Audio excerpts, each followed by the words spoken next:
ছাত্র শিবির তো আমাকে নেবে না। সাংগঠনিক ব্যাপারটা একটা জিনিস থাকে, কিছুটা থাকবে, বাধা থাকবে, আর এত কিছু ভেবে তো লাভ নেই। ছাত্র শিবির তো আমাকে নেবে না, আমি কারণ তাদের তো সিস্টেম হতে হবে। আমি এটা আবার খুব মজা করে বলছি কথাটা, আবার এমন না যে আপনার অনেকে আবার এটা কাটছাট করে বলবে যে ছাত্র শিবিরে জয়েন করতে চায় কিন্তু ছাত্র শিবির তাকে নেবে না, এই কথাটা আবার ওইভাবে আবার মিন করবেন না। বিষয়টা হচ্ছে আপনার ছাত্র শিবিরে জয়েন করতে হলে তাদের যে মতাদর্শ কোথায়, তারা কোন স্ট্যান্ডে দাঁড়িয়ে আছে সেগুলো প্রথমে বুঝতে হবে।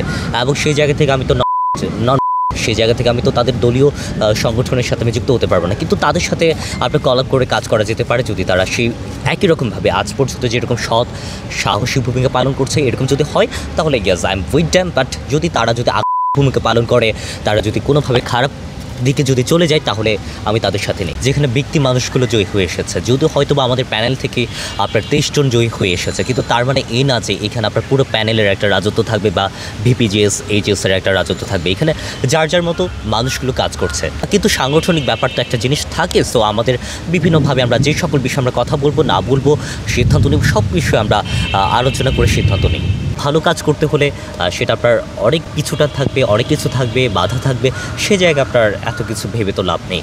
সো কার কোন দিকে সমর্থন আছে কোন দিকে নেই সেটা আমার দেখার বিষয় না। আমি কতটা ভালো কাজ করতে পারছি আবার সাথে একজন থাকলেও দ্যাটস এনাফ ফর মি।